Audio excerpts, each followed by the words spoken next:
Many modern Muslim apologists have made their careers largely on two claims. The first is that the Quran is miraculously preserved, and the second is that the Bible is hopelessly corrupted. There are at least two things in common with these claims. The first is that they are both later developments, and the second is that they are both false. Let's start with the praise the Quran has for the prior scriptures. He has sent down on you the book with the truth, confirming what was before it. And he sent down the Torah and the gospel before this as guidance for the people.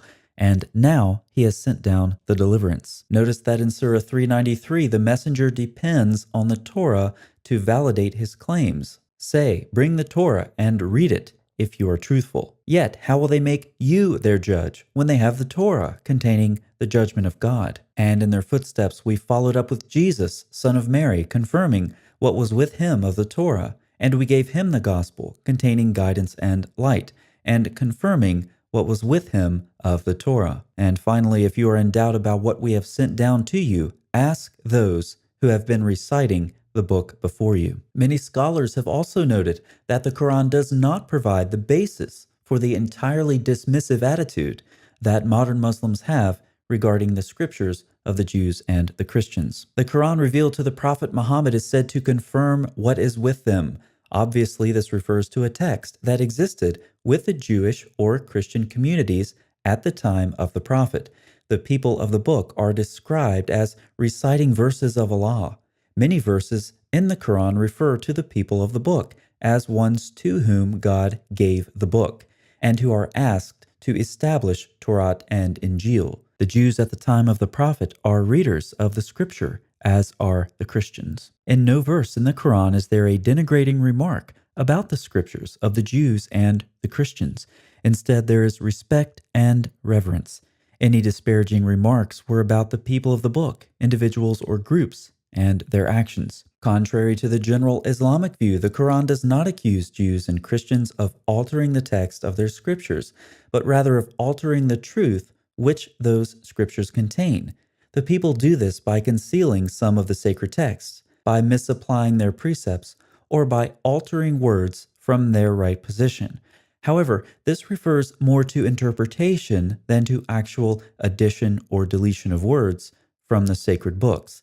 The problem of alteration needs further study. This is something we hear frequently, not only from modern scholars, but also from classical Muslim sources. Since the authorized scriptures of Jews and Christians remain very much today as they existed at the time of the Prophet, it is difficult to argue that the Quranic references to Torah and Injil were only to the pure Torah and Injil as existed at the time of Moses and Jesus, respectively.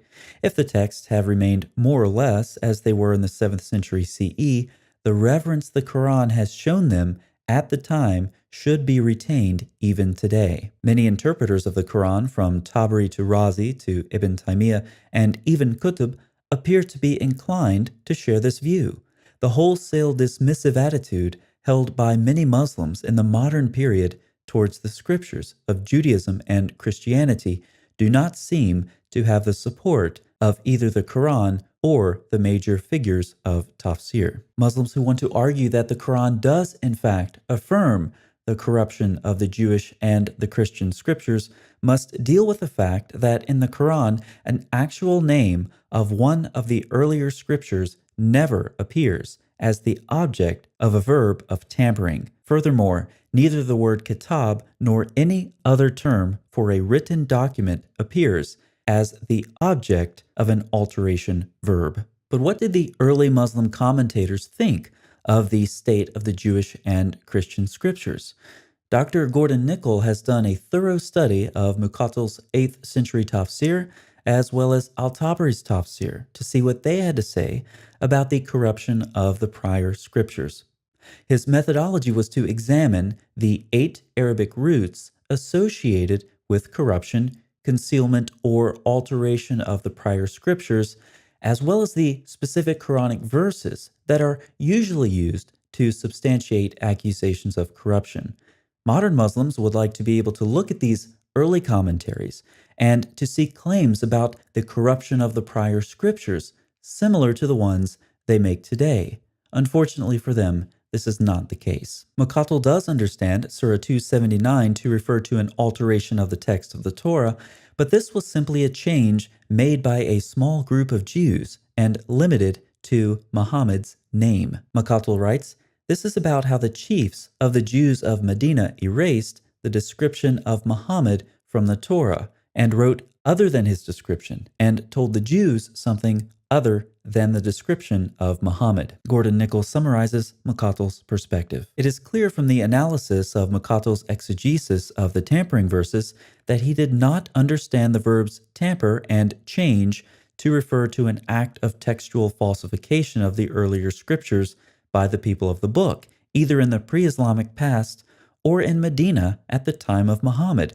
Rather, he explains the verses containing these verbs with a variety of tampering actions which revolve around response to authority. He recounts stories of verbal alteration of divine commands from the history of the children of Israel.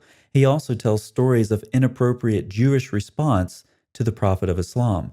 The intact text of the Torah seems to remain solidly in the background of all of these various actions of tampering. Many of the allegations of tampering that Muqatil discussed are related to Muhammad specifically. We'll talk about that after we summarize al-Tabri's perspective. Tabri also seems to assume that the Torah was preserved at the time of Muhammad. He even has Muhammad say, "I judge according to that which is in the Torah." It makes sense then that he wouldn't argue the Torah was generally corrupted, but he did argue for certain additions and deletions in the Torah in his exegesis of a few Quranic verses. Nichols states, "In any case, the accusations offered by Tabri do not resemble the doctrine of scriptural corruption as it came to be known. They do not reflect the fully developed concept of a general corruption of the text of the Torah throughout the regions where Jews and Christians lived. The scenarios are one-dimensional." Much of al-Tabri's argumentation requires the Torah to be intact. The Jewish leaders, according to him, saw the truth about Muhammad in their own Torah, however they concealed it from the illiterate common people who simply didn't know any better. Gordon Nichols also draws our attention to something in these commentaries that other scholars have noted as well. Muqatil and Tabri both appeal to an overarching narrative to explain the Quran. Imposing this narrative onto the Quranic text sometimes directed interpretation more than the text itself. Nichols quotes Wansborough saying, "It may be said of Muqatil that the scriptural text was subordinate, conceptually and syntactically, to the narratio." Nichols continues, "If the narrative framework was indeed paramount in Muqatil's commentary, even to the point of subordinating the words of the Quran, then it is also able to influence the treatment of individual themes and motifs, such as tampering with earlier scriptures." The narrative structure is apparent in Tabari as well. The narrative pattern which dominates the development of the tampering motif in the commentaries of Muqatil and Tabari is the response of the Jews of Medina to the claims from and about Muhammad.